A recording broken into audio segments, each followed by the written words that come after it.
And we're back once again, only on It's Last Call. Last Call at the Alcohol, only on the lastcallpodcast.com. And join me here on location. Once again, I always love having him on the show because he brings the heat. When you want to talk college football, you got to bring this guy on the show. He is the host of CFB Nation and a true hardcore college football fan. I'll give you Nino Brown. So, Nino, let's start off here. Let's talk about the upset that has shocked college football. Florida State going into Alabama and taking on Alabama first week. Tommy Castellano said, "Hey, we're gonna win because Nick Saban can't save him. Hey, we're gonna win because we are a better football team." They went in there and just beat the holy hell out of Alabama. So let's start off at the action. And forget about just a win, like just the performance itself. Does that say more for Florida State or for Alabama? Ah, this one I might say more for Alabama. And for me, it's things that I don't know. I call them basics. Like just fundamentals. They're like checked out. We saw players like not giving effort. We saw players just crying, looking for calls.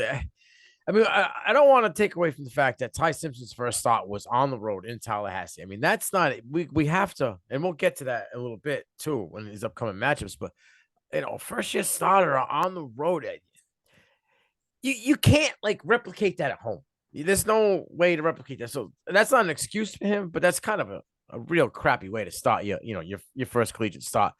But now I know Jam Miller was a legit dude. But when was the last time we saw Alabama struggle to find the replacement for that RB1? I mean, they usually have 4 and 5 star kids lined up behind.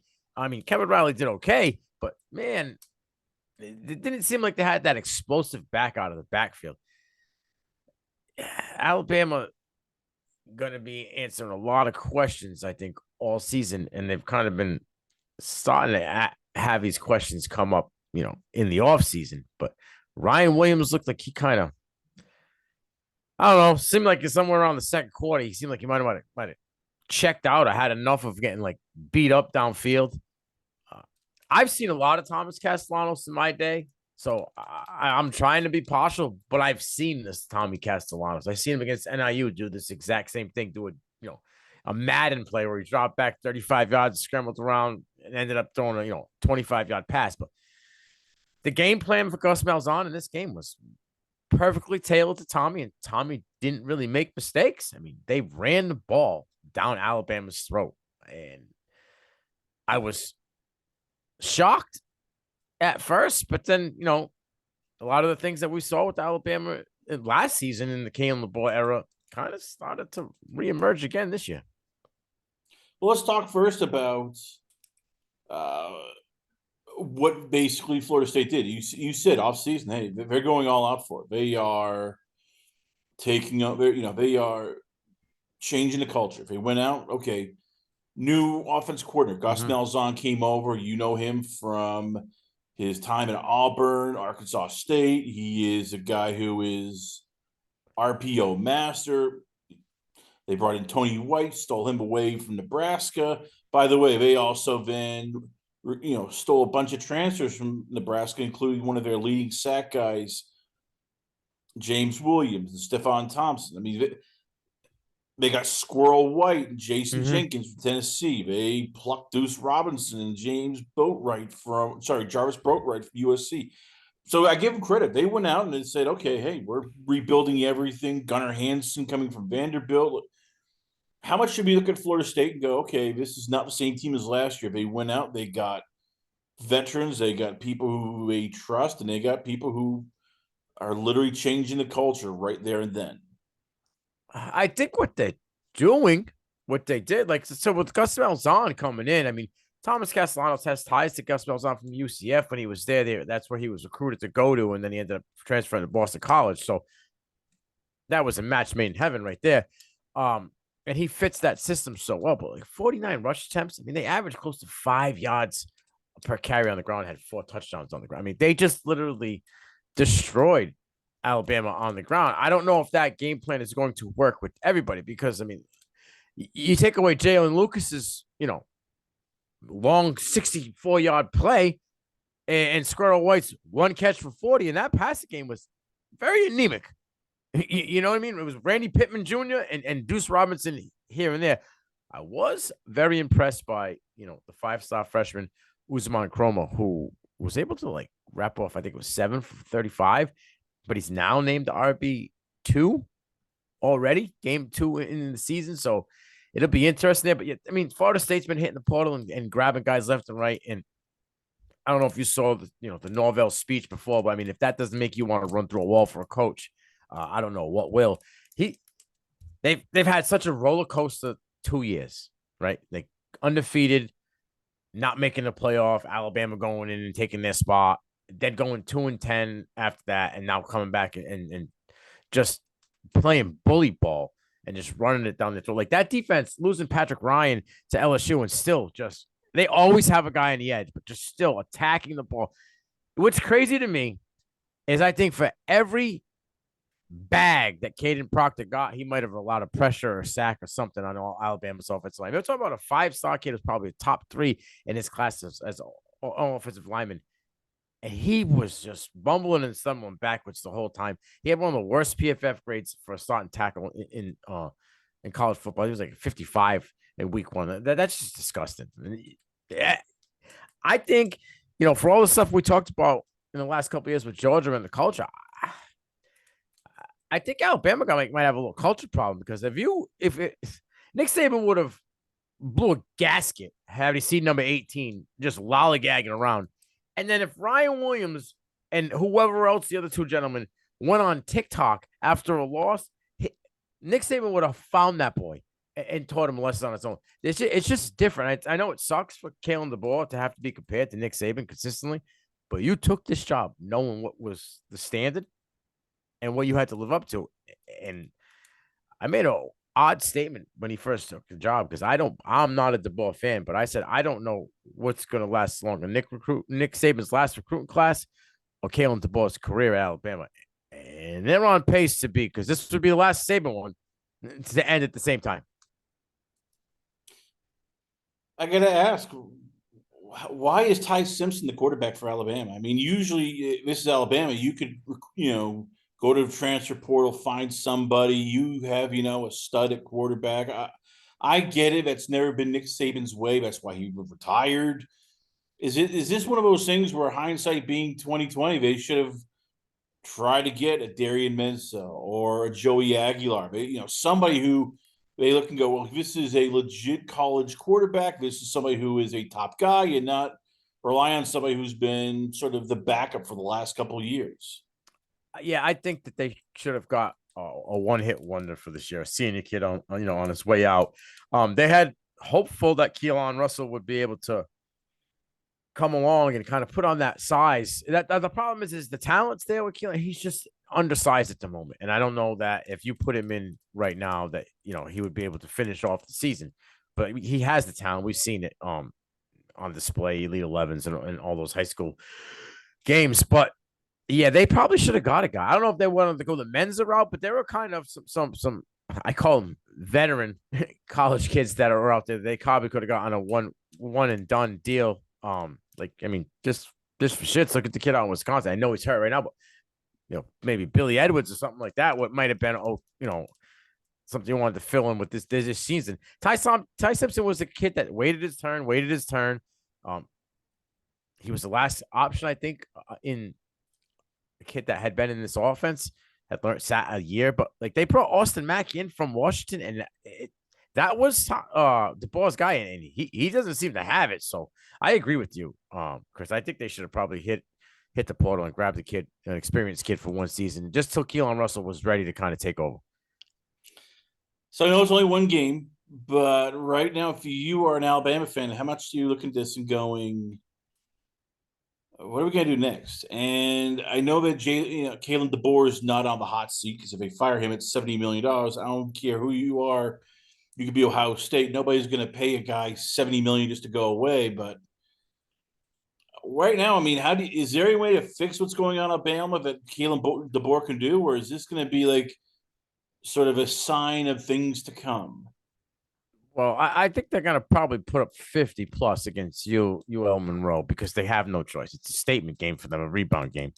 Um, what you said previous, 63 million don't mean shit to Alabama.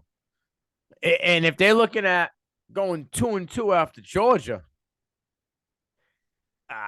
I don't know that these guys aren't going to be rumbling all right, but we can't afford another 93-8-4 season. No, sir. And then what?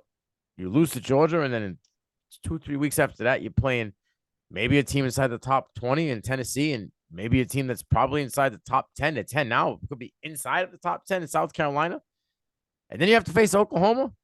And then you finish out the year at Auburn. That's always been a matchup, no matter how bad Auburn's been. If they put up 4 losses again and are on the outside looking into the college football playoff, his job is definitely on the hot seat. I mean, they're already talking. They already have polls on people that could possibly take his job. They have Gruden. They have John Summerall from Tulane. There's a list of like 7-8 guys. There is a true $63 million is a drop in the bucket to some of these bigger universities. To me and you, it's a lifetime. To some of these boosters, it's couch cushion change. But if I'm an Alabama fan, I am concerned because, again, and I stated this in CFB Nation group chat, Ryan Grubb comes over after a year in Seattle in the NFL. You got 100 receptions and 1,000 yards out of Jackson Smith-Njigba, right? And you had DK Metcalf have a good season. Why are we using Germani Bernard in the Jackson Smith-Njigba role and Ryan Williams in the DK Metcalf role? I couldn't figure it out. I feel like Ryan Williams should be that JSN guy. I don't know. I'm a little concerned with how that offense is run. I am extremely concerned about that offensive line. Like, I understand Florida State, and they always have some dogs on the line. But when your 5-star kid is happy feeting it up and consistently going backwards and allowing pressures and sacks like it's his job, that's a problem. That's the guy that it starts with, and then it just seeps down. That offensive line was terrible. They have things to work on that we might hush the crowd up next week after they, should handily beat UNLV. But if they go into Wisconsin, I mean, if Wisconsin comes into Alabama and gives them a fight, oh boy. Oh, watch out. This could turn ugly for Alabama real quick, and that hot seat conversation could get real hotter real fast.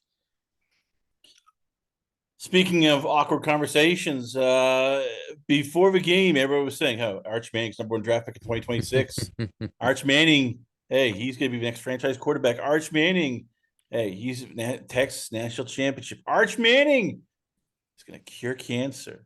Yeah, Win the governorship of Texas, and now it's Arch Manning. Hey, I don't know if he's even going to be good enough to be a backup in the NFL, let alone even get drafted. We're going to the other extreme here, but let's start off here. Is this for Texas? Like, how much should you be concerned about Arch, and how much should you be concerned that the talent drain is finally sort of hit? There's no more Xavier Worthies, Isaiah Bonds, Adonai Mitchells, Matthew Goldens, and that this team is not as great as we thought. I don't know about all of that. I mean, there is talent. Ryan Wingo is a talented kid. Like, they have the talent in the room. DeAndre Moore Jr., the kid last year was a 800-yard receiver. I mean, the talent doesn't just fall off. Jack Endries is a top tight end, especially in the portal coming over from Cal. Like, this kid was a dog, and he led them in the receiving room this first game. The problem is we anointed Arch Manning the next coming of Jesus of the NFL. And I feel bad for this kid because the pressure on his shoulders is insane. But the people that thought he was coming out of college in year 1 as a starter were crazy. He said it. His family has kind of said it. His brother Eli said that Arch is going to probably take the same route as he was: sit 2 years, play 2 years, and kind of dictate where you want to go in the draft. But I mean, everybody said Quinn Ewers was terrible, right? But Arch never was able to come in and take over. I mean, look at the game you had against. Now, again, Ohio State is an elite defense. But outside of 6.5 minutes in that fourth quarter, he really struggled. And it almost looked as like he had a shoulder or arm injury because in that first quarter, a lot of that stuff, his throwing motion, it was quick and like kind of early and they were at the ground. I think he just kind of had the butterflies. I think there's a lot of pressure on this kid. I think he's going to figure it out, but we need to stop putting this generational tag on all of these young gentlemen because if his name was Arch Dominguez, do you think they will be calling him the next coming of Jesus Christ coming off of his talented huddle film and all of this other stuff and these highlights? Would we anointing him the next one in college football and the first pick? I don't know. We would be. It's not the same team though. I mean, and look, this is forget about Archie. I mean, you could argue that last year Texas was a wagon. I mean, look how many NFL draft picks they had. Look how many first round draft picks they had. Is it so? Is again, you look at the SEC and it's loaded. You look at Texas. I mean, should we have seen this? Like, you can't just replace four starters on the offensive line, including your Pro Bowl. You know, your basically your first round left tackle, and just go, oh yeah, it'll be fine. You can't just expect, to just get an Xavier Worthy, Matthew Golden every year. Go, oh yeah, we'll be fine. And is this also sort of indictment on Sarkisian? But it's like, okay, why didn't you have a better game plan? You have Arch. He's still a newbie here. Maybe, just maybe, you should have come up with a better game plan. I mean, they attacked Saying. I mean, he didn't really go off, right? And they, for the most part, they kept the ground game to less than 4 yards, I believe, per carry. Might have even been less than that. I think Donaldson scored early on the ground, but that was about it. I mean, they played well to a certain degree. The offense just has some growing pains. Like you said, there's a lot of moving parts on the offensive line, the receiving room, and Arch being a new quarterback. That defense is solid. They're absolutely. Anthony Hill Jr. is an absolute monster, and he's probably going to be a first round draft pick. Leon Late, I'm gonna mess his name up, but I always mess up these Samoan names. Liafu, right? The kid that just attacks the ball. Michael Teaf, that kid's an elite player in the secondary. And he just brings the boom. So they have plenty of talent. Colin Simmons on that defensive side, the offense needs to click. Like Wisner going to be drafted probably in the third or fourth round as the running back out of Texas. And like I said, these wide receivers are young. They don't have that experienced guy that they got through the portal or like, a Worthy who sat there for 2 years. But they'll have it. They'll be fine. They'll get the growing pains out of the way when the first game of the season against Ohio State and your first start with all the eyeballs on Arch. He got cold feet. He turned it on the stretch. Don't get me wrong, but I've been saying it before. We haven't seen, the best highlights from Arch were his legs prior. In that last 5 or 6 minutes in the fourth quarter, you saw the arm. You saw the throws. I mean, he had 3 big-time throws just in that fourth quarter alone. So I think that they'll be okay. And I don't think that, having them as the number 1 ranked team coming into the season was a mistake.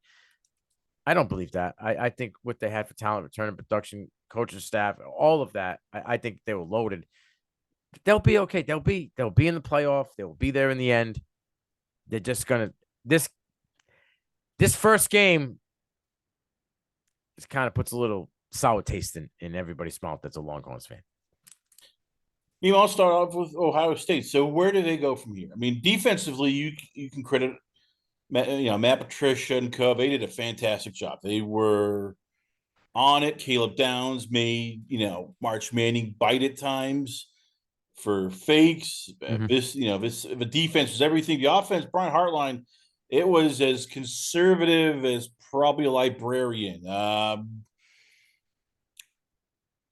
would you grade that performance if you're Ohio State? And can they do this against Oregon and Michigan and teams where they're not breaking in new people? Their quarterbacks aren't, starting against the first top 15 team ever. I mean, is this a winning success for Ohio State going forward, or is Hartline going to have to open it up a bit?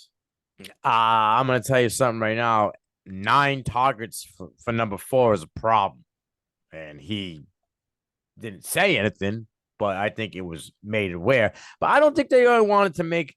They didn't want to put the game in Julian Saint's hands to lose. Just you know what I'm saying? Because then we would have the same conversation that we're having about Arch as we were about Julian Saint, because that was more of a QB competition in the offseason than the Longhorns had, right? We knew the Arch was the starter.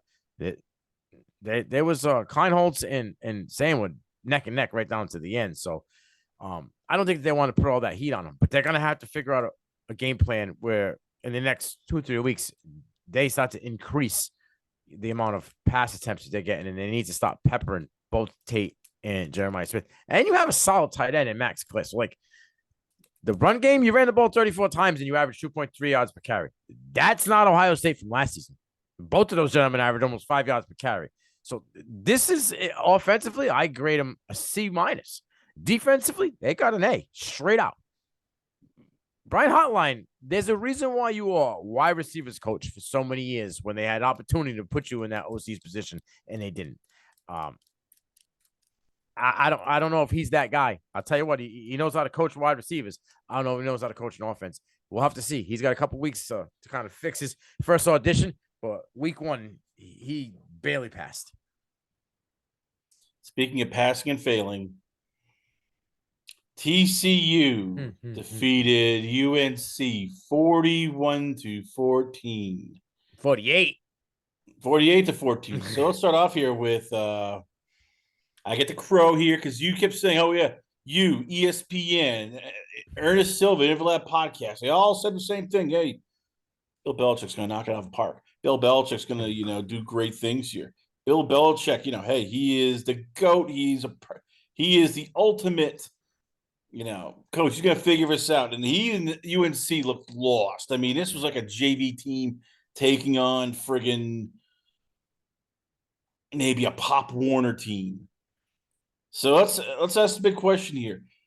How bad is UNC, and is Bill Belichick the right fit for college football?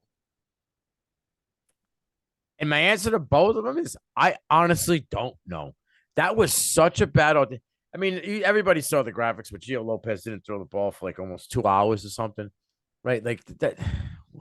How do we do that? How does that happen? How when you're struggling and getting blown out, are you not completing a pass in 2 hours, right? Like I understand he got hurt and Max Johnson came in and he ended up playing much better, but like the first drive or whatever I want to call it, maybe 15 plays that was scripted, looked great. Caleb Hood looked explosive. On the ground, they were good. And then Jordan Shipp had that, 2 big catches. And then all of a sudden, after the first 2 drives, it was like they had nothing. They just thought that they could wing it. And it was disgusting. And then, like, all the transfers and all of this stuff, like, none of it hit. Like, none of it. Kamari House at the linebacker, it took him forever before he started to finally, like, stack up tackles and be in the right spot.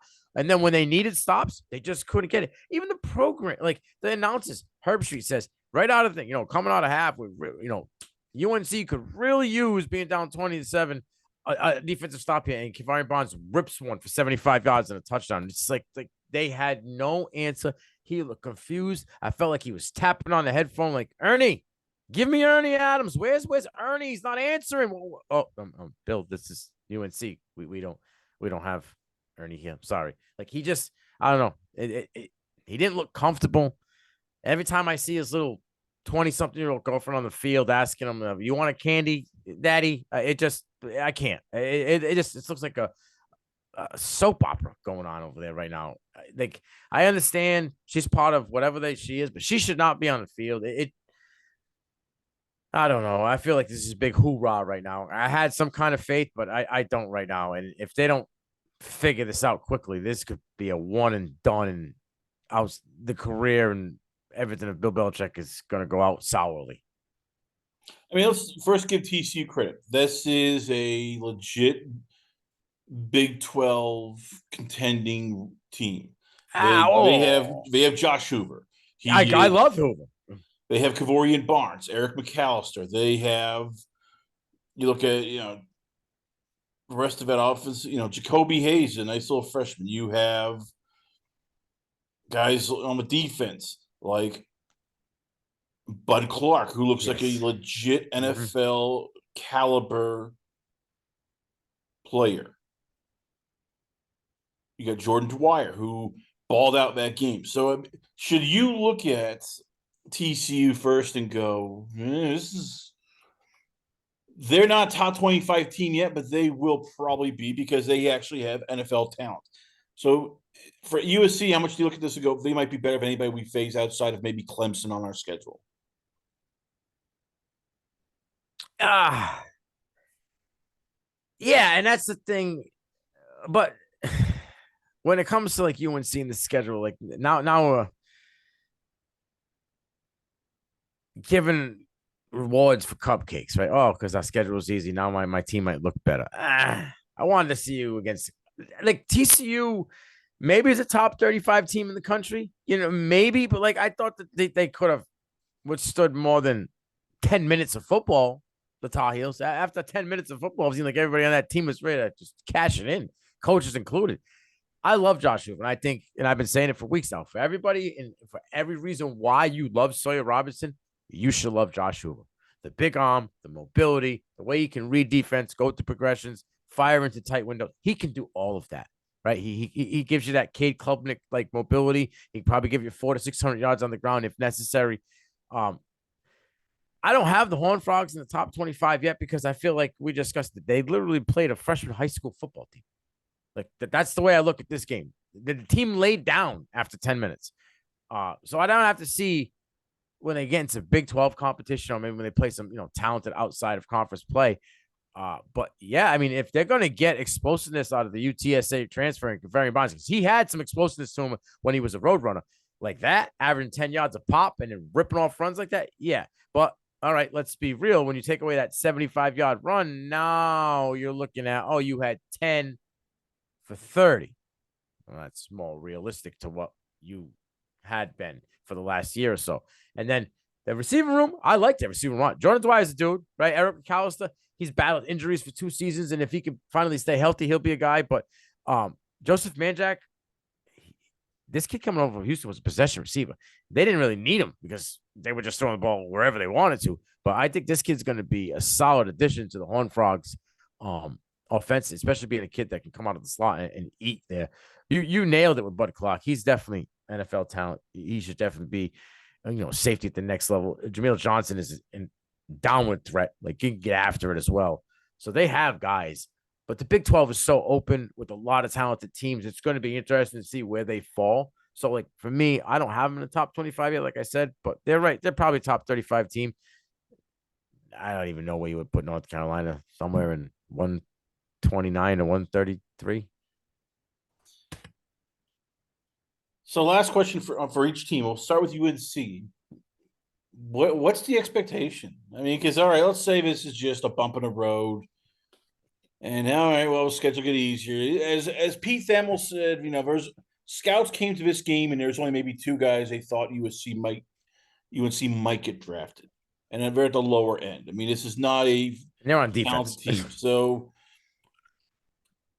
to quote Greg Bedard here, could you actually go, well, 3-9 is not off the table here?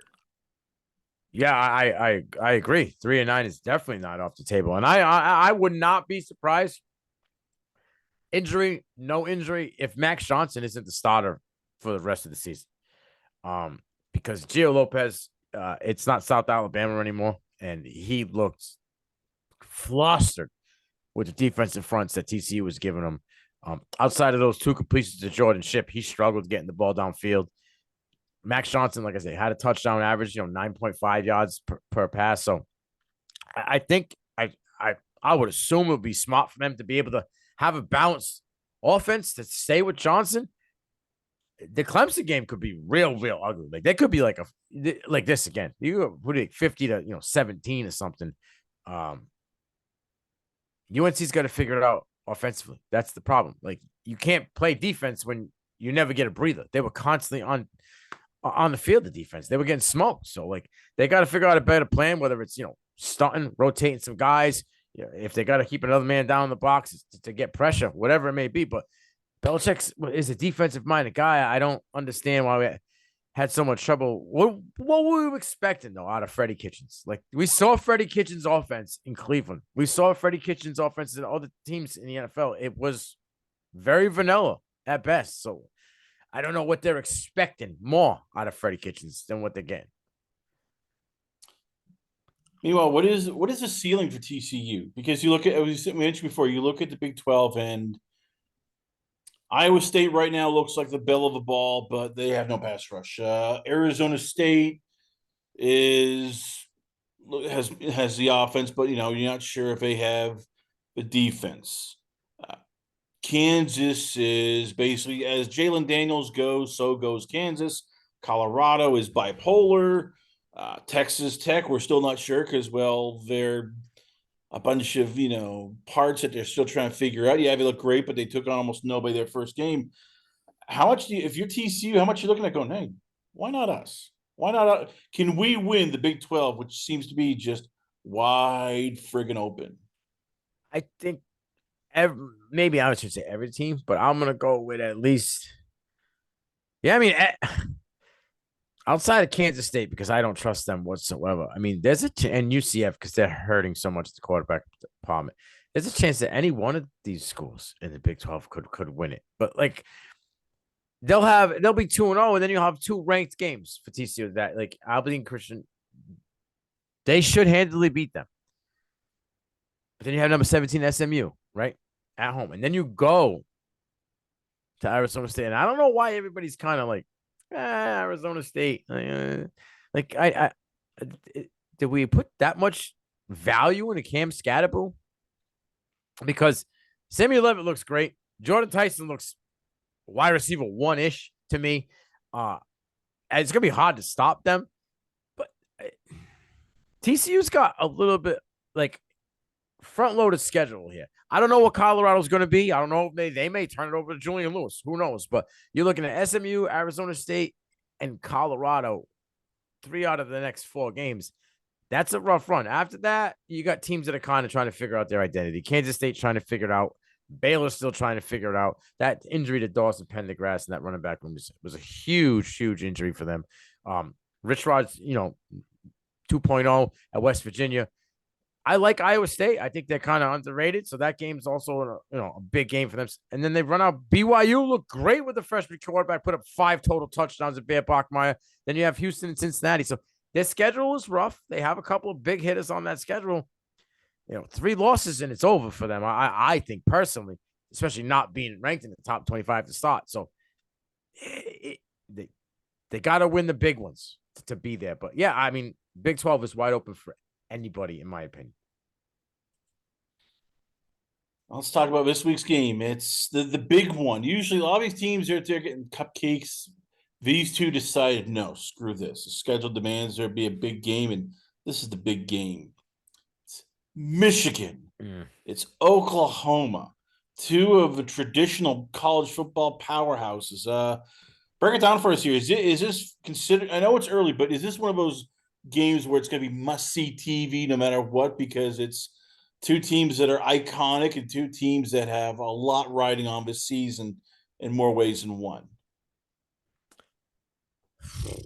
This game is a big one because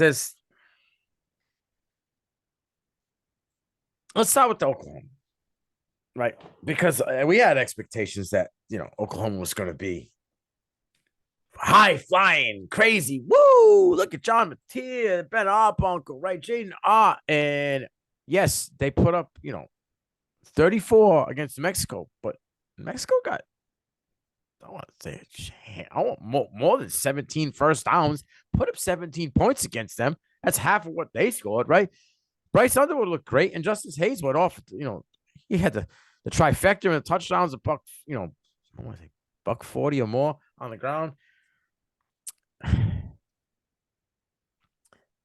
Problem is the Oklahoma team looked just similar to me as the Jackson Arnold Oklahoma team, right? Like, yes, Mateer was able to throw the ball much better, but he was the second leading rusher on the team. They were running in the ball pretty much kind of through him for the majority till the true freshman Blaylock started to take over down the stretch. So I have questions with this Oklahoma team, but they have a crazy defense. And now you're looking at Bryce Underwood. Like, this is what I want. I kind of aforementioned earlier on the road in Norman. Like, that sound in there and that hostile crowd, there's things like that you can't reciprocate, in at home. And this Michigan, they always seem to not have a wide receiver room that just stands out. And with this defense that Oklahoma has, I don't care that it's Sharon Moore's return. You know what I'm saying? To Norman. I like Oklahoma a lot in this game, but I think both of these programs, again, a little bit too much hot air under them after a week one performance. We could talk a little more about it, but that's where I'm at right now with both of these teams. Who's the better quarterback? That's the question here. Because on one hand, it's John Mateer, who, hey, look, he is the riverboat gunslinger. He never made a pass he didn't want to take. He is the guy who he'll take chances, and that's it can be good, that can be bad. Hey, we're not sure. He's the established veteran. On the other hand, though, you have what many would call probably the top freshman quarterback, Mm-hmm. which is a guy who you're spending big bucks. Yeah. Bryce Underwood. He is 6'4", 208. He has the arm. He has mobility. He's young, but this is a guy who was the two-time Michigan Gatorade Player of the Year, Mr. Michigan Football. He's getting paid at least $10 million. Right now, if you're Michigan, if you're Oklahoma, which quarterback do you look at and go, all right, well, this guy can take over the game? Oof.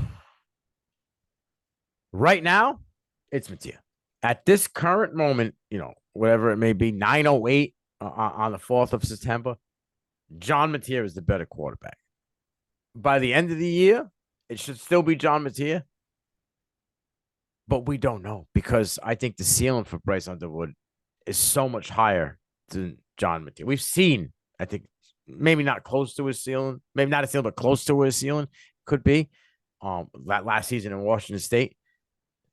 But Bryce Underwood, man, like, he can be something super duper special. And I don't know if Michigan's going to be able to unlock all of that potential. That's the other thing that scares me. And I don't know if he thinks that Michigan can unlock that potential because I've seen it in an interview, with the Crane and Company when they asked him, why LSU? Why not Michigan? And he said the development of quarterbacks to get to the next level. And then you flipped from LSU to Michigan, where the better development for quarterbacks was at LSU. So to me, that means it was the money, right? Like that's what it would seem to me. But the talent's there. I just don't know if they have like the right pieces in place to unlock him totally. So right now, my answer to this question is John Mateer. And I think in this game, the answer will be John Mateer. Which coach is more under pressure for this game?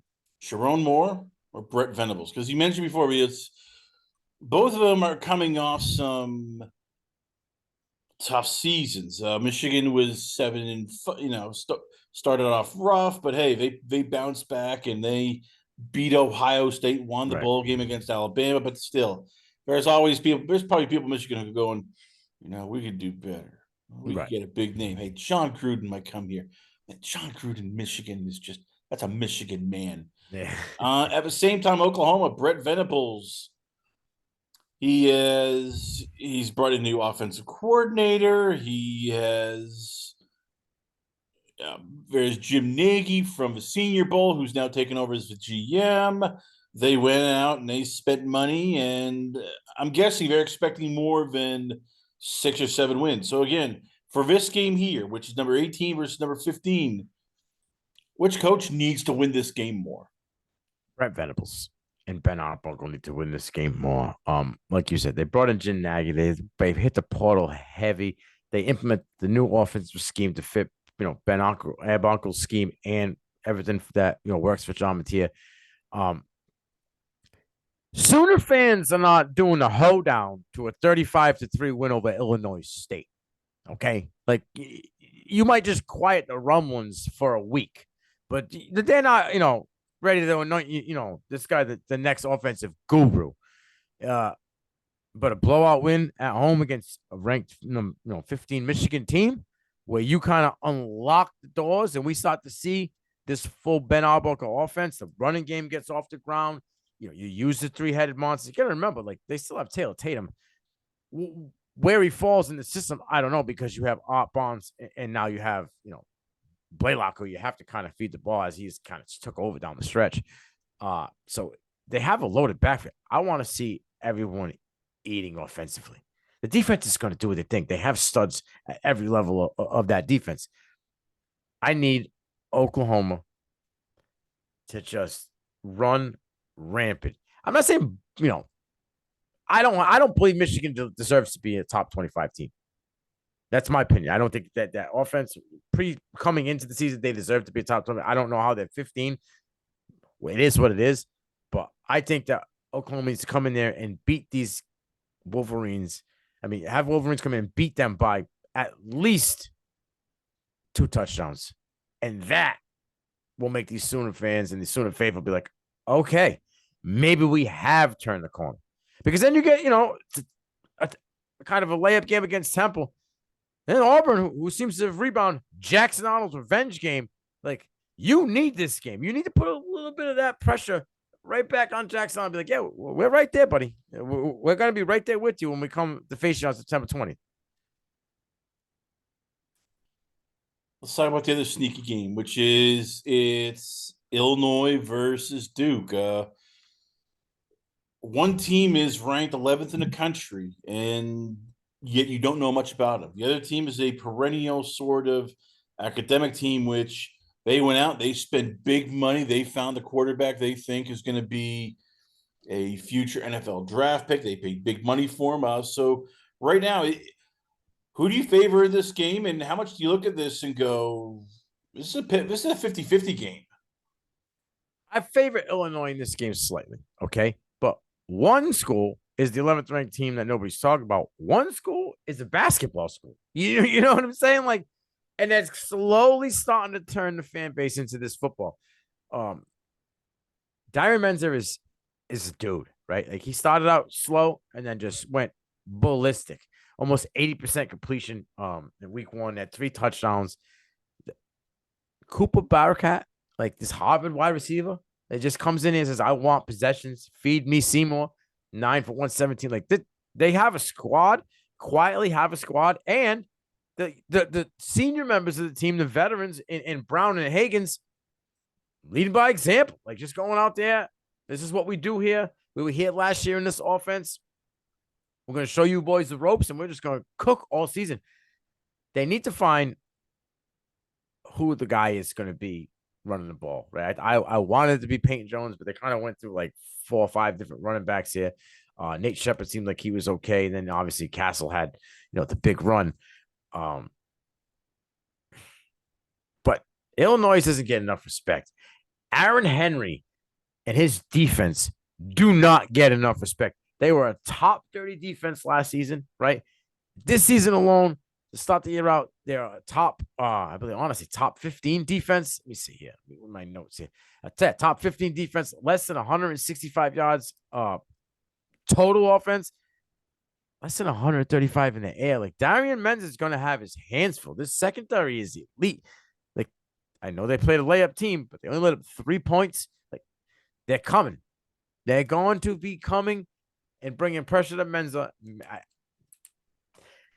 If Duke wins this game, it's a statement game for Duke. Like, hey, we're legit. We're probably the best team in North Carolina. Hands down. And we deserve to get a little more recognition. There's a chance that we could probably be playing Clemson for that ACC championship or SMU, depending on how the cards fall. Or Florida State. Who knows, right? But they're one of those top 5 teams in the ACC, and they're going to be there in the end. This game is a measuring stick game for the Blue Devils. They need this one. Wallace Wade Stadium is going to be rocking. And if you take down, a top 12 team in week 2 to say, hey, we're here. We've made a statement. Watch out for the momentum, the swag, everything that the Blue Devils and Darian Menz are going to be bringing. This is going to be a dogfight. But if Illinois wins this one on the road, Altmaier, Brett Bielema, and this defense better start getting the respect that they need because they are flying under the radar. And I said in the offseason that Illinois is this year's Indiana, and I do believe they'll be in the playoff. Darian Menz's first game is Duke Blue Devil, 27-34, 389 yards in the air, 3 touchdowns. Granted, it was against Elon College, so you're looking. It's like, okay, great. It's an FSC school. What should we know about? What are we going to learn about him in this game? Because there were a lot of people who were high. He was the top to a lot of people. He was the top quarterback in the transfer portal. He is the guy that you look in. The mechanics are wonky, but he has NFL skills, NFL ability. That it's okay. Yeah, you did great in Tulane, but this is now the big time. How much of this game is a statement for him to show people? Yeah, I should be in the conversation for 2027 for the NFL draft. I am the guy to forget Arch Manning, forget Lenore Sellers. I am somebody you got to pay attention to because if he beats and has a great game against Illinois, people look and go, ooh, yeah, we can't sleep on this kid. No, you shouldn't be sleeping on this kid at all. I mean, I don't understand why we are. I mean, we saw Tulane's put out a couple of quarterbacks. I mean, granted, they haven't been, first round draft picks, but they've been drafted. Michael Pratt got drafted, I believe, late round pick 2 years ago. So out of Tulane, listen, this kid has the juice, the sauce, the moxie, whatever you want. There was 2 drops in this game. The kid's completion percentage would have been like 85% had those 2 balls been caught and they hit him in the hands.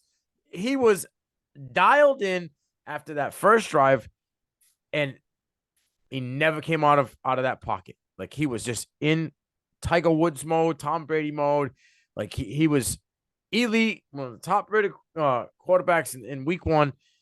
And I think that this kid deserves a little more recognition. We're talking about the next, the next draft. Where he should be one of these top quarterbacks in this Arch Manning conversation that we really didn't know about when he was a freshman. And when he won the job at Tulane as a true freshman, like, who is this kid? But he just never let go and continued to get better and better every week. Hence why he's, playing for Duke right now. Hence why he's balling out right off the rip. So who wins this game? And if Illinois does win, should we all of a sudden start taking them seriously as, hey, Illinois winning the Big Ten is not out of the realm of the possibility. It's not out of the realm of possibility. See, I have a thing when it comes to like picking games. When you're a 3-point or less favorite at home, it worries me. When you're the underdog at home, that's even more of a problem. Illinois is favored by 3 in this game. I know that they're ranked. I'm going with Illinois because I do believe that they're the better team, but I think this is a dogfight. I think this comes right down to, the last, whoever has the ball last, to score, to put it away, wins. Like, I think it could be a defensive stop for Illinois, 33-30 or something like 27-24, and they stop Menza, on the last drive with a couple seconds left to go. And I think this puts Aaron Henry on the map for top, defensive coordinators, young defensive coordinators in the game, and that Illinois is legitimate. We saw Altmaier's progression from, the previous season to last season. So we know he's legitimate. He's, a kid that the NFL is looking at. But how does Menza do against an elite defense? Even if they lose this game, Duke, that doesn't mean that their season's over. They lose, but how are they against a defense that can get after a defense that can bring you pressure from both sides of the defensive line? A defensive secondary can spread you and give you hide concepts and all of a sudden pop out like Jack in the Box. Boom, shit, didn't see him there. How does he respond to his first, Big Ten matchup of 2025? So I have Illinois winning this one. I think, but Illinois by 3. I think they can cover that. But I don't think Duke is getting blown out of this one by any means. Well, there you have it, ladies and gentlemen. Once again, we always love an MMO show because he is the guru of college football. I give you once again all the way from CFB Nation. I give you it's Nino Brown. So Nino, once again, where can fans check you out at? Where is via Twitter, via Instagram, the podcast? Where can fans hit you up at? My personal is on X would be at __ Nino Brown __, and then for the CFB Nation or all my podcasts, any kind of articles I'm writing or any features like that, it's the CFB Nation on all social media platforms. Nino Brown, ladies and gentlemen, once again, always an honor, pleasure to have you on the show. We come back, a lot more going on here, only on It's Last Call. Last Call, the alcohol, only on the Last Call Podcast.com.